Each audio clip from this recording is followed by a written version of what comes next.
Assalamualaikum. Hari ini kita akan membuat lawatan di Museum Geologi Ipopera.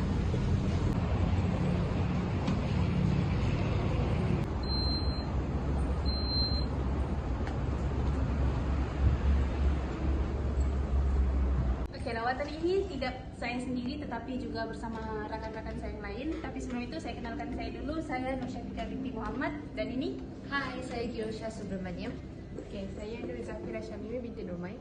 Halo, saya Siti Nasiratul Fauza binti Mustafa. Hai, hari ini saya akan menerangkan tentang peranan Museum Geologi di Ipopera. Museum Geologi di Ipopera telah ditubuhkan pada 1957 dan dibina sebagai sebahagian daripada Jabatan Penyiasatan Kajian Bumi bangunan yang ada di sebelah bangunan kita. Dan bangunan ini telah dimula oleh Raja Muda Perak iaitu Raja Idris Shah yang dibina memulai Julai 1955. Yang ini merupakan sejarah Jabatan Mineral dan Geosains Malaysia. Kita ada 11 orang ketua-ketua jeneral dan pengarah penyiasatan kajian bumi di Malaysia iaitu pada zaman British. Yang kat sini, pejabat kajian bumi pertama telah ditubuhkan oleh kerajaan penjajah British pada tahun 1903 di Kuala Lumpur Selangor. J.B. Scrivener telah dilantik sebagai ahli kajian bumi pertama di Tanah Melayu. Pada tahun 1908, pejabat kaji bumi telah dipintakan kepada Kuala Lumpur ke Batu Kajak Perak bagi menumpukan kajian lapangan biji timah di Lebang Kita dan Larut. Yang ini merupakan ketua-ketua pengarah jabatan kalian kita iaitu terdiri daripada 6 orang. Jabatan kalian telah ditubuh oleh Kapten Trisma Charles Swires, penolong residen Larut Perak di bawah pentadbiran jajahan British pada tahun 1874. Jom tengok apakah itu geologi. Geologi adalah sains bumi. Ia meliputi kajian terhadap bumi, komposisi dan struktur bahan-bahan yang ada di bumi kita. Yang ini merupakan dikajikan oleh peranan ahli geologi kita. Apakah peranan ahli geologi di bumi kita? Ahli geologi menyertai bantuan sumber mineral dan bahan api, mengkaji proses-proses dan kejadian bencana alam geologi dan bekerja untuk memelihara alam sekitar kita. Yang ini terdiri daripada contoh-contoh sumber mineral yang ada di bumi kita.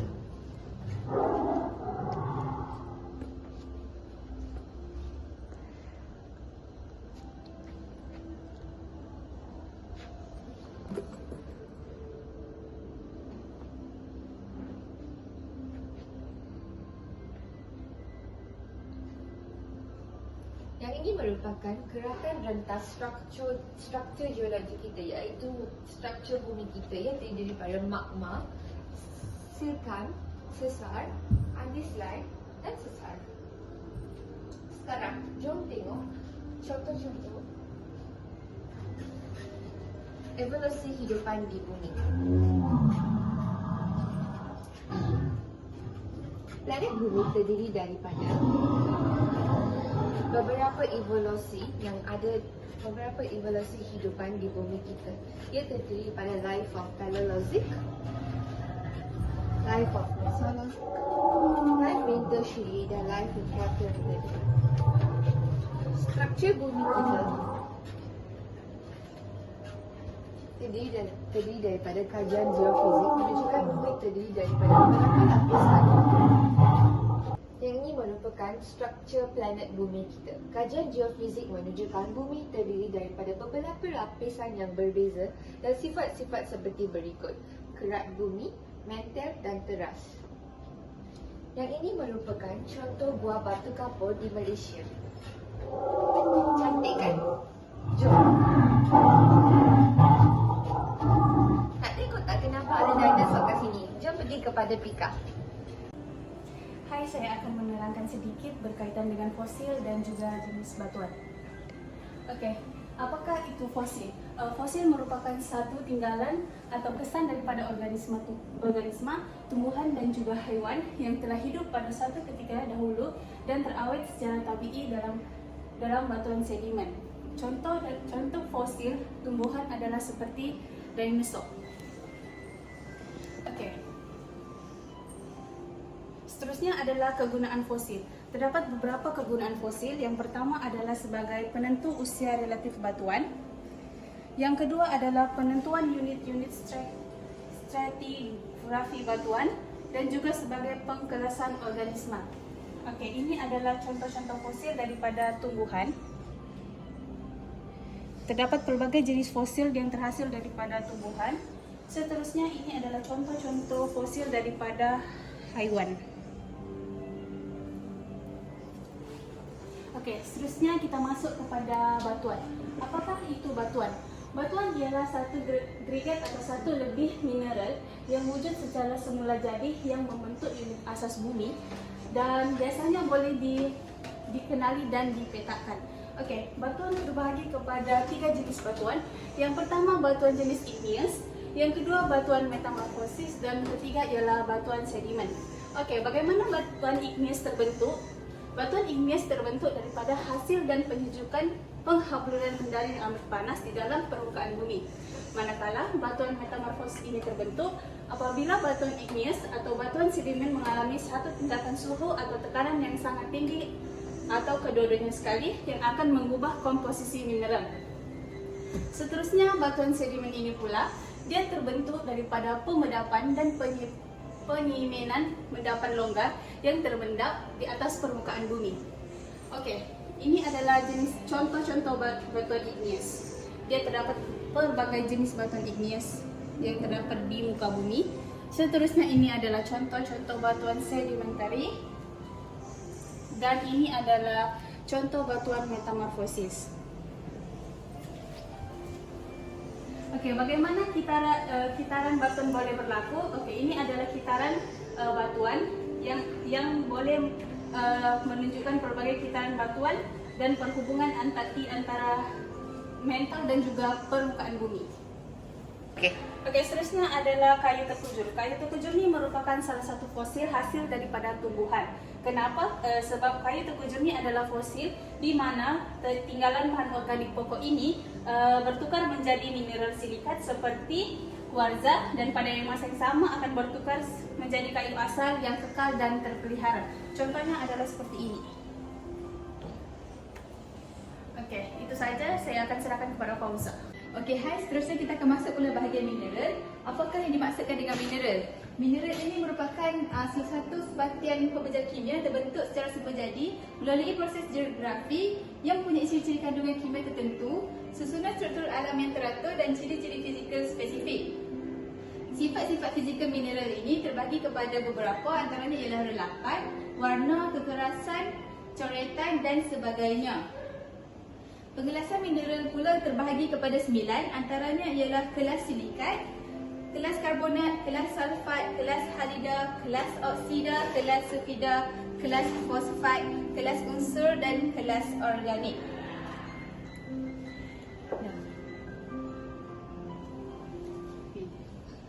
Mineral-mineral pendaflor. Mineral-mineral pendaflor ini merupakan sebahagian mineral yang akan mengeluarkan cahaya pendaflor apabila disinari oleh ultralembayu. Fenomena ini dikenali sebagai pendaflor. Sebahagian pendaflor akan mengeluarkan cahaya pendaflor berwarna-warni dan terang, manakala yang lain mengeluarkan cahaya pendaflor yang kurang terang. Contoh mineral pendaflor ialah autunite, kalsit, soldit dan pelbagai lagi. Ini merupakan produk mineral yang berlogam, antaranya ialah titanium, aluminium, tembaga, emas, lamba, perak dan sebagainya. Bagi produk mineral perindustrian pula, terdapat beberapa jenis, antaranya ialah pasir silika yang terdiri daripada optical lens, magnifying lens. Seterusnya ialah lempung. Contoh-contoh di bawah lempung ialah ceramic electrical insulator, ceramic fiber dan sebagainya.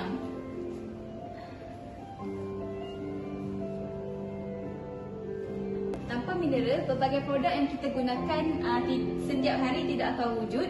Malangnya kita jarang berfikir tentang kepentingannya. Mineral mempunyai pelbagai kepentingan dalam kehidupan kita seharian. Antaranya ialah kegunaan sebagai bahan binaan dalam setiap aspek, pembinaan makanan tambahan, untuk kesihatan, batu permata, untuk barang kemas dan perhiasan, alat pemotong dan sebagainya. Justeru itu, suri pameran ini adalah untuk mempamerkan dan memberikan maklumat kepada kita apakah kepentingan dan bagaimana mineral boleh meningkatkan kesejahteraan kehidupan. Sebagai contoh, emas. Emas digunakan dalam bidang pergigian dan perubatan, barang kemas dan perhiasan, ingat duit shilling dan jongkong. Emas ini juga digunakan dalam pembuatan peralatan sains dan elektronik. Seterusnya, potas. Kepentingan potas ini ialah digunakan dalam perbuatan baja, ubat-ubatan, industri kimia dan untuk menghasilkan kesan warna dekoratif pada suasana, tembaga dan tikar.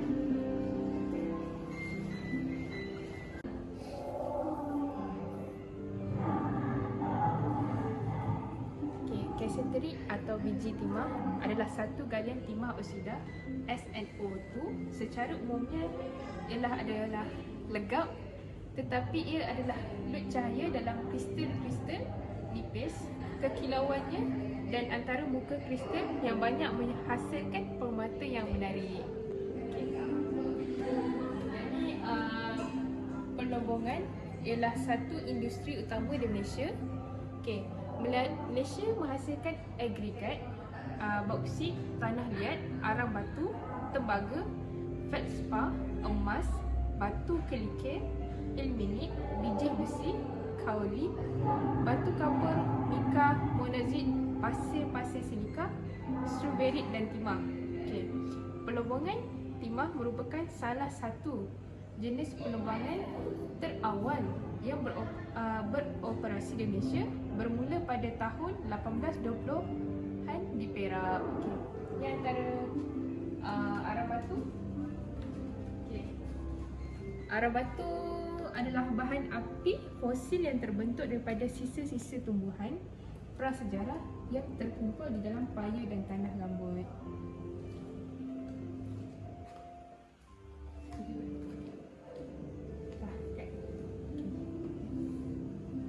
Apakah yang dimaksudkan dengan kegulosaran tanah? Kegulosaran tanah ni merupakan pergerakan tanah, batuan atau lain-lain bahan bumi ke hilir mengikut gerakan graviti. Kegulosaran tanah ni juga dikenali sebagai tanah runtuh. Okey, seterusnya, runtuhan batuan atau tumbangan ni biasanya berlaku secara mengejut pada cerung yang curam. Dalam kejadian batuan runtuh, batuan boleh jatuh melantun atau bergolek ke bawah cerun. Tumbangan pula berlaku apabila bahagian cerung yang curam, renggang dan bergolek ke hadapan. Di samping itu, aliran puing ni pula adalah kombinasi tanah longgar bertepuk air batuan, bahan organik dan udara.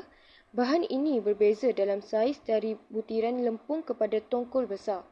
Aliran ini terbentuk apabila kumpulan renggang puing basah yang tidak bergabung menjadi tidak stabil. Rayapan ni pula adalah pergerakan ke bawah tanah atau batuan yang membentuk cerun dengan sangat perlahan hingga tidak dapat dilihat. Rayapan boleh berlaku mengikut musim apabila pergerakan tanah terlibat dengan perubahan kelembapan tanah dan suhu atau ia boleh berlaku secara berterusan atau berkembangan. Rayapan dikesan pada lentur batang pokok, pagar atau tembok bengkok, tiang atau pagar sengit dan berbatas atau beriak kecil tanah. Lubang berenang ni pula biasanya terjadi di mana batuan bawah lapisan permukaan adalah batuan kapur, batuan karbonat, lapisan garam atau batuan semula jadi yang boleh dilarut oleh air bawah tanah yang berputar di sekelilingnya. Apabila batuan terlarut, rongga atau gua terbentuk di bawah tanah. Kejadian lubang benang adalah dramatik kerana lapisan permukaan biasanya tinggal dalam keadaan sempurna sehingga rongga bawah tanah menjadi terlalu besar dan runtuhan mengejut terjadi. Sekian itu sahaja perkongsian daripada kami. Semoga perkongsian ini dapat memberikan manfaat kepada anda semua. Bye!